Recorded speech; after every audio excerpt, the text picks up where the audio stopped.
رضوان عزیز صاحب دوسی میں اپنا ٹائم انہیں دے دیتے ہیں۔ بلا تاخیر میں درخواست کروں گا جناب حضرت مولانا مفتی رضوان عزیز صاحب سے کہ وہ اپنے قیمتی ملفوظات سے ہمیں نوازیں۔ حضرت مولانا مفتی رضوان عزیز صاحب، نعرہ تکبیر، نعرہ تکبیر، تاج و تخت ختم نبوت، تاج و تخت ختم نبوت۔ السلام علیکم ورحمۃ اللہ وبرکاتہ۔ الحمدللہ الذی جعل الحق یعلو ولا یعلا، والصلاة والسلام علی من قال لا نبی بعدی ولا رسولا، وعلی آلہ واصحابہ الذین اتبعوہم بإحسان الی یوم الجزاء۔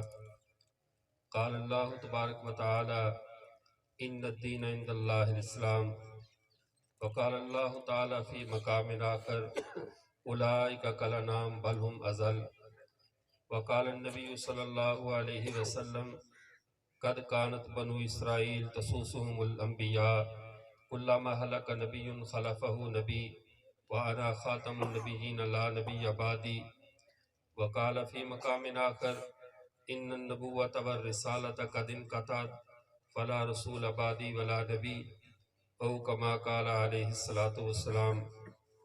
میرے واجب الاحترام معزز سامعین اکرام، آج یہ ہماری سعادت ہے کہ ہمارے خانقاہ سراجیہ کے ہمارے مخدوم مکرم، ہمارے بزرگ اور ہماری عالی مجلس تحفظ ختم نبوت کے نائب امیر حضرت لالا جی عزیز احمد صاحب دامت فیوزہم اس مجلس میں موجود ہیں، اور ان کی بابرکت موجودگی میں ختم نبوت کے حوالے سے کچھ معروضات پیش کرنے کا اللہ نے موقع عطا فرمایا ہے۔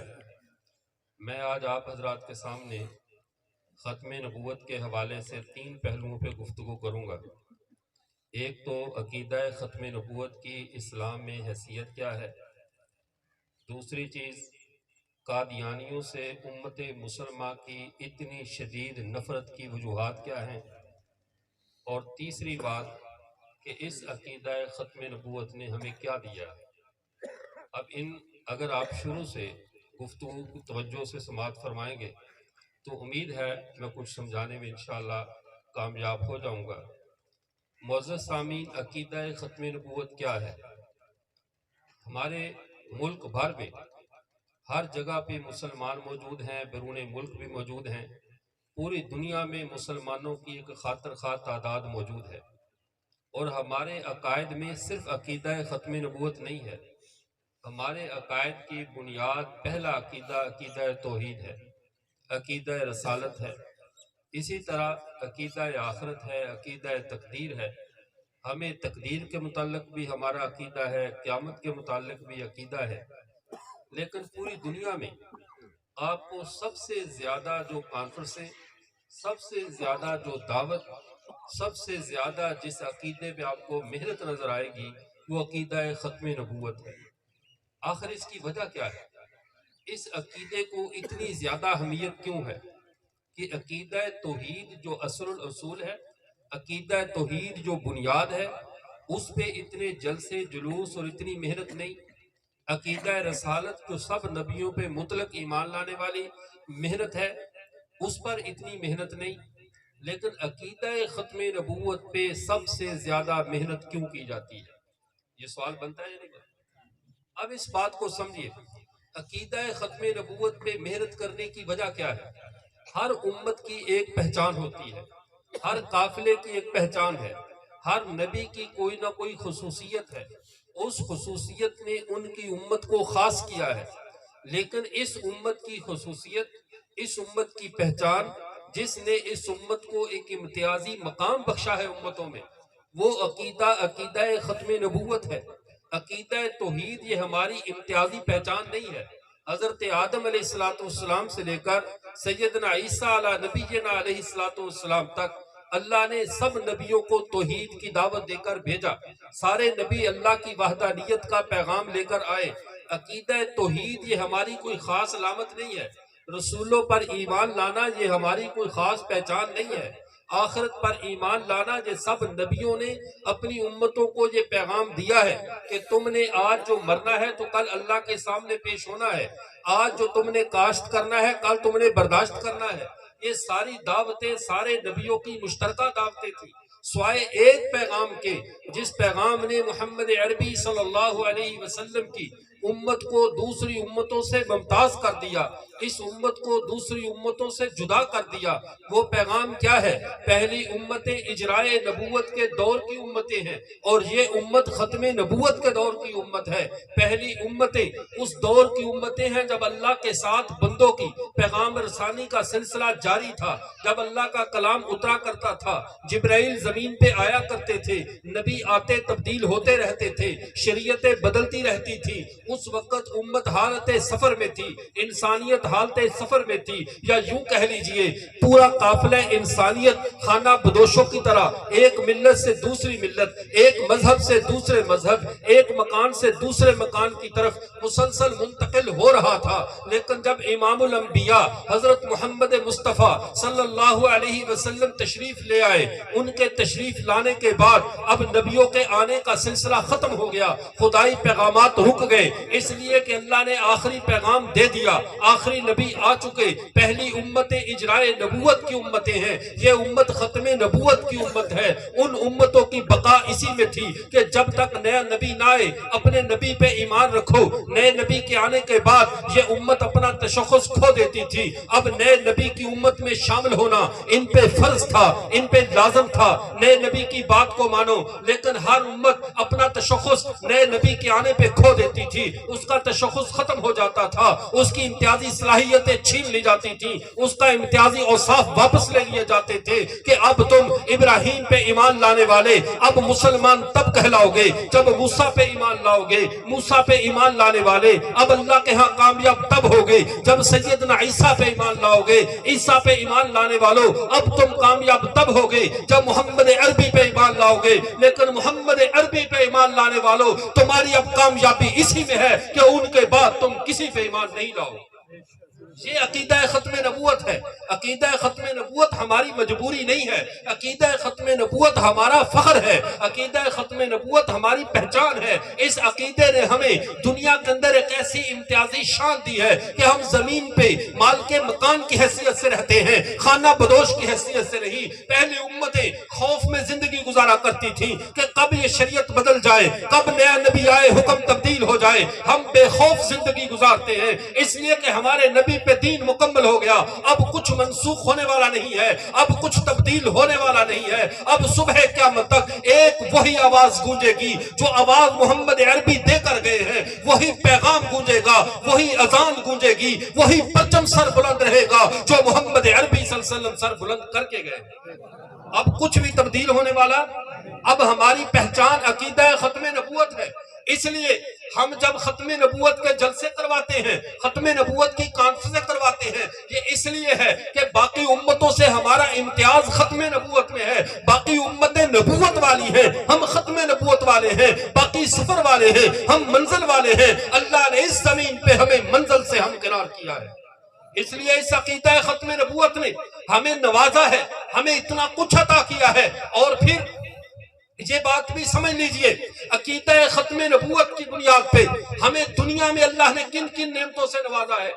دنیا میں اللہ تعالیٰ نے جب یہ فیصلہ اتارا، اليوم اکملت لکم دینکم، میں نے اے محمد صلی اللہ علیہ وسلم تم پر دین کو مکمل کر دیا ہے۔ یہ تکمیل دین کا اعلان کسی انسان کا نہیں ہے۔ میں کہوں یہ کام پورا ہو گیا ہے، کچھ عرصے کے بعد اس میں نقص نکل سکتا ہے، اس میں اضافے کی گنجائش ہو سکتی ہے، اس میں کمیاں ہو سکتی ہیں، لیکن جب خود وہ ہستی جو کامل و اکمل ہے، خود وہ رب جس کی تکمیل کردہ چیز میں کوئی عیب نہیں نکال سکتا، جب اس نے یہ اعلان کر دیا اليوم اکملت لکم دینکم، میں نے آج کے دن تم پر دین کو مکمل کر دیا ہے، اب تکمیل دین کے بعد کسی چیز کی ضرورت نہیں رہی، ہمیں کسی شریعت کی ضرورت نہیں رہی، ہمیں کسی خدائی اور پیغام کی ضرورت نہیں رہی، اس لیے کہ تکمیل پر اضافہ تکمیل کو عیب دار کرتا ہے، تکمیل میں حسن پیدا نہیں کرتا۔ ایک چیز کو اللہ کہے مکمل ہے، میرے ہاتھ یہ مکمل ہے، 5 انگلیاں پوری ہیں، اس میں 6ٹھی انگلی اگر اگ آئے تو یہ ہاتھ کو خوبصورت نہیں بدصورت کرتی ہے۔ چہرے پہ 2 آنکھیں ہیں، اس میں تیسری آنکھ آ جائے، انسان کی 3 آنکھیں اس کے حسن میں اضافہ نہیں عیب پیدا کرتی ہیں۔ ہاتھ 2 ہے لیکن 3 4 ہو جائیں، یہ اضافہ حسن نہیں عیب پیدا کرتا ہے۔ جب میرے رب نے کہا میں نے محمد کے دین کو اب اس کے بعد کوئی نبوت کا پیغام لے کر آئے، کوئی نئی چیز لے کر آئے اور کہے میں دین کو مکمل کرتا ہوں، وہ میرے نبی کے دین میں حسن پیدا نہیں کر رہا، میرے نبی کے دین کو عیبدار کر رہا ہے، داغدار کر رہا ہے۔ یہی وجہ ہے اس امت نے، امت کے اجتماعی ضمیر نے کبھی بھی کسی نئی آواز پہ کان نہیں دھرے، کسی نئی آواز پہ نہیں ہو، اللہ قلیل کچھ لوگوں کا گمراہ ہو جانا یہ کوئی بڑی بات نہیں ہے، اس لیے کہ بڑے باغات میں بھی گندے پھل گر جاتے ہیں زمین پہ، اور بڑی بڑی سبزیوں کے کریٹوں سے بھی گئے فروٹ اور خراب فروٹ نکل آتے ہیں، خراب سبزیاں نکل آتی ہیں۔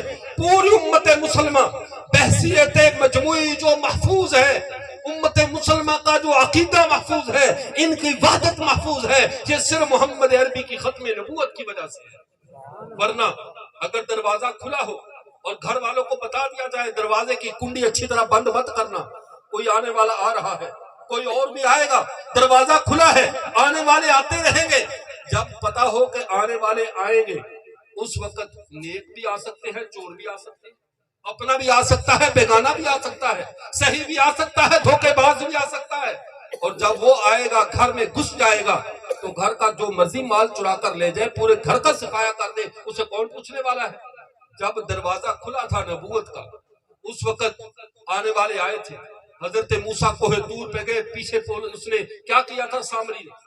وہ دروازہ جو کھلا تھا، نبی آتے رہتے تھے، قوم کو دھوکہ دے دیا، پوری موسیٰ علیہ السلام کی قوم کو بعد میں اس نے گمراہ کر دیا، پوری قوم کو ہائی جیک کر لیا، اس لیے کہ دروازہ کھلا تھا، قوم دھوکہ کھا گئی۔ سیدنا عیسیٰ آئے، عیسیٰ کے بعد پولس مسیح نے قوم کو دھوکہ دیا، پوری قوم کو یرغمال بنا لیا، ایک ایک بندہ آیا پوری کی پوری امتوں کو چوری کر کے لے گیا۔ محمد عربی کے بعد نبوت کا دروازہ بند ہو گیا، اور اللہ کے رسول نے کیا فرما دیا؟ فرمایا ان النبوۃ والرسالۃ قد انقطعت، نبوت اور رسالت کے سارے دروازے بند ہیں، فلا رسول بعدی ولا نبی، میرے بعد نہ کوئی رسول آئے گا نہ کوئی نبی آئے گا۔ یہی وجہ ہے مسیلمہ کذاب سے لے کر اسود انسی تک، اسود انسی سے اسحاق اخرس تک، اسحاق اخرس سے لے کر پنجاب کے مسیلمہ کذاب مرزا غلام قادیانی تک 100 سے زیادہ چور اور ڈاکو یہ دیوار پھلانگنے کی کوشش کر چکے ہیں، دیوار پھلانگنے کی کوشش انہوں نے کی ہے، لیکن محمد کی امت کو پوری کو چوری نہیں کر سکے۔ کیوں؟ امت کو پتا ہے اب یہ دروازہ بند ہے، اب جو بھی آئے گا وہ دیوار پھلانگ کر آئے گا، اور اللہ نے قرآن میں یہ فیصلہ سنایا ہے، نیکی یہی ہے کہ دروازے سے آیا کرو، اور جو دروازہ پھلانگ کرائے یہ نیک کاروں کا طریقہ نہیں ہے۔ جو دیوار پھلانگ کرائے، گھر کی پیڑ سے چھلانگ لگا کر آئے، وہ نیک کار نہیں ہے۔ امت کو پتا ہے نبی کے لیے پہلی شرط اس کا نیک کار اور پرہیزگار ہونا ہے، اور جو دیواریں پھلانگتا پھرے اسے تو کوئی مسجد میں امام نہیں رکھتا، کیا اس بندے کو نبی بنائے گا؟ جو دیوار پھلانگے اسے کوئی رشتہ نہیں دیتا، کیا اسے اپنا ایمان اس کے ہاتھوں میں دے گا؟ اس سے کوئی تجارت نہیں کرتا کہ یہ نامی گرامی چور ہے، یہ لوگوں کی دیواریں پھلانگتا ہے۔ جب میرے پیغمبر نے کہا نبوت کا دروازہ مجھ پہ بند ہو چکا ہے، اب جو نیکی یہی ہے، دروازے سے آنا تھا، یہ دروازہ بند ہے، اب یہ نیکی نہیں ہے کوئی دیوار پھلانگ کرائے، اور جو دیوار پھلانگ کرائے وہ بدکار ہے، اور بدکار نبی، اور اس بدکار کو امت کبھی قبول نہیں کر سکتا۔ اب دوسری بات کی طرف آئیے، جو میں نے عرض کیا، ہم قادیانیوں سے نفرت کیوں کرتے ہیں، اور یہ بات ذہن میں رکھیے، یہاں پر میں وہ مثالیں دوں گا، وہ باتیں آپ کے سامنے عرض کروں گا کہ شاید آپ کو جنبیت سے محسوس ہو۔ میں نے آیت پڑھی قرآن پاک کی، اس کا ختم نبوت سے کیا تعلق تھا؟ اولئک کالانعام بل ھم اضل، اس کا عقیدہ ختم نبوت سے کیا تعلق ہے؟ لیکن آج سمجھیے، شاید آپ کو یہ تعلق سمجھ میں آ جائے۔ اللہ نے کفار کو مخاطب کر کے کہا یہ چوپائے ہیں، یہ جانور ہیں، بلکہ یہ جانوروں سے بھی بدتر ہے، یہ جانوروں سے بھی بدتر ہے۔ اسی آیت کو ذہن میں رکھیے، اللہ نے کفار کو، باغیوں کو مخاطب کر کے کہا یہ جانور نہیں بلکہ جانوروں سے بھی بدتر ہے۔ اے اللہ، پھر اتنی کون سی غلطی ہوگی کہ انہیں انسانوں کی صف سے نکال دیا گیا، انہیں جانوروں کی صف میں ڈال دیا گیا؟ اب سنیے، احادیث آپ کو اس کی وضاحت کرتی ہے۔ جانور بھی وقت کے نبی کو پہچانتے ہیں، جانور بھی اپنے وقت کے زمانے کے امام کو جانتے ہیں، نبی کریم صلی اللہ علیہ وسلم نے فرمایا، مسند احمد بن حنبل میں حدیث مبارکہ موجود ہے، آپ صلی اللہ علیہ وسلم ارشاد فرماتے ہیں، ما بین السماء والارض الا یعرفنی انا رسول اللہ، زمین اور آسمان میں کوئی چیز بھی، کوئی مخلوق بھی ایسی نہیں ہے جو یہ بات نہ جانتی ہو کہ میں اللہ کا رسول ہوں۔ اس سے پتہ چلا کائنات کا ذرہ ذرہ ہمارے پیغمبر کو پہچانتا ہے، کائنات کی ایک ایک چیز نبیوں کو جانتی ہے۔ یہی تو وجہ ہے رسول اللہ صلی اللہ علیہ وسلم کے سامنے ایک بدو آتا ہے، اب بدو آ کر کیا کہتا ہے، اے اللہ کے رسول میں آپ پر ایمان تب لاؤں گا، آپ کو میں نبی تب مانوں گا جب یہ میری گو جسے میں خود قتل کر کے لایا ہوں، یا بعض روایات میں ہے کہ زندہ گو کو لا کر پھینکا، کہا جب یہ گو گواہی دے، یہ جو گو ذب ہے یہ گواہی دے کہ آپ اللہ کے رسول ہیں، میں آپ کو مان جاؤں گا۔ اللہ کے نبی صلی اللہ علیہ وسلم نے کہا یا ذب اخبرنی، اے گو تو ذرا خبر دے، گواہی دے، کیا تو مجھے جانتی ہے؟ گو گویا ہوئی گو کی زبان سے یہ الفاظ نکلے، کہنے لگی انکا رسول اللہ، اے اللہ کے رسول ہیں، وخاتم المرسلین، آپ سارے نبیوں کے آخری نبی ہیں۔ جب ایک گو جانتی ہے کہ محمد عربی اللہ کے آخری نبی ہے، اب گو بہتر ہے، اولئک کالانعام، یہ جانور ہے، اور بل ہم اضل، وہ ہے جو یہ بات جان نہیں سکا کہ محمد اللہ کے آخری نبی ہے، یہ اضل ہے۔ اس بدبخت سے بڑا بدبخت کون ہوگا؟ اب آگے چلیے، ایک چرواہا اپنے جانوروں کو چلا رہا ہے، بکریاں چرواتے ہوئے ایک بھیڑیے نے حملہ کیا، اس کے ایک بکری کو لے کر بھاگ کھڑا ہوا۔ اب اس چرواہے نے ڈنڈا لیا اور اس سے بکری کو چھین لیا۔ احادیث میں آتا ہے کہ جب اسے چھینا تو بھیڑیا ایک پتھر پہ بیٹھ کے کہنے لگا اس چرواہے سے مخاطب ہو کر کہ یار تو نے کیا ظلم کیا، اللہ نے مجھے میرا رزق دیا تھا، تو نے چھین لیا۔ اس نے کہا عجیب بات ہے، عجیب بات ہے، تو بھیڑیا ہو کر تو انسانوں کی طرح باتیں کرتا ہے۔ کہا میں تمہیں اس سے بھی عجیب بات نہ بتاؤں، تو یہاں بکریاں چرا رہا ہے اور زمانے کا آخری امام محمد عربی صلی اللہ علیہ وسلم مدینے میں لوگوں کو اللہ کی طرف بلا رہا ہے، تو اسے چھوڑ، جا کر ان کے ہاتھ پہ ایمان لا۔